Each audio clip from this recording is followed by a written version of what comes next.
In light of this COVID-19 global pandemic, a lot of discussion has been going on about how it will impact media and in particular consumption of media. And at Nielsen, we've spent a lot of time trying to understand the early read on media consumption. And although it's a bit mixed in some regards, overwhelmingly what we're seeing is that as folks stay at home and choose to self-isolate, that we're seeing significant increases in media consumption. Traditional linear broadcast, cable, interaction with social media, gaming, all platforms and forms of media are seeing significant increases. And it's similar to what we've seen in the past when other emergencies have arisen around the world. In the US, notably the Snowpocalypse we had a few years ago in New York City saw similar kinds of increases. Certainly weather-related problems in the South and out West experienced also similar kinds of increases in media consumption. I think the general logic behind it is that as folks are home and have more free time, they choose to spend it with media. And we actually even see that in the day-to-day difference between mobile workers who are going into offices and folks who work from home on a regular basis. Typically, folks who work from home spend a few more hours a week engaging in media consumption. So the trends that we're seeing related to COVID-19 are very similar, more pronounced in some areas. So where we're in real quarantine, places like Seattle, we're seeing very significant spikes, upwards of 22-23% across all demos. And in some demographics, particularly the very young, we're seeing literally a doubling of media consumption, particularly on gaming devices. So if at a high level, that's what Nielsen's seeing in our research.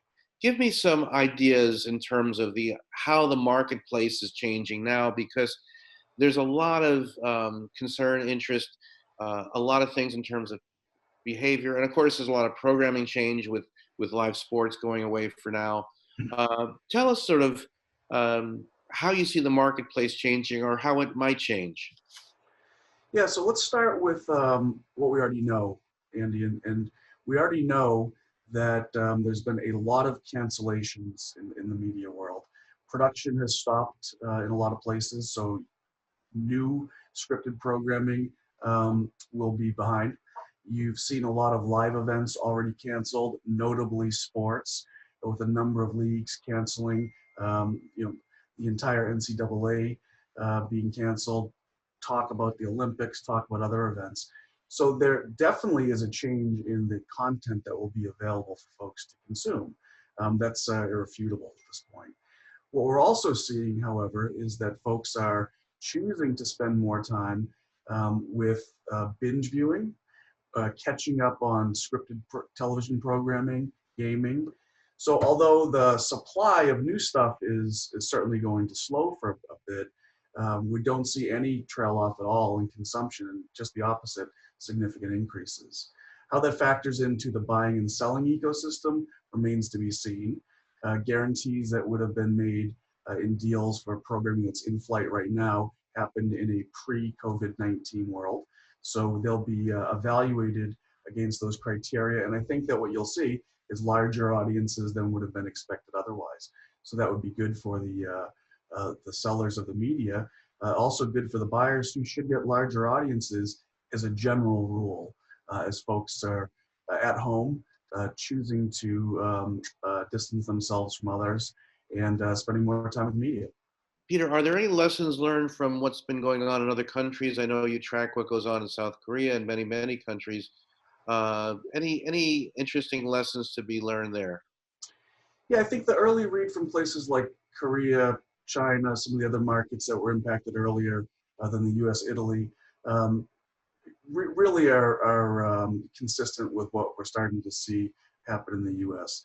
That is that as folks are at home, out of the workplace, the official workplace, they are spending more time consuming media. They're catching up on, obviously, world news and local news to understand the impact of the pandemic. But they're also just viewing a lot more entertainment, playing a lot more video games, choosing to binge watch shows and get caught up. It's a good way to take a break from the news cycle, have some fun, and interact with their families. At Nielsen, in all the markets where we're doing business today, our commitment first and foremost is to the safety of our people, our employees. They're the backbone of everything we do and how we collect data and report it and service the industry. So that remains our number one priority.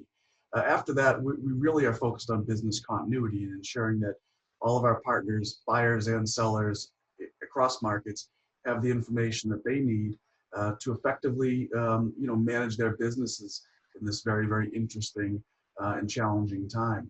And we'll continue to provide services to ensure that the ecosystem moves on and will come out stronger.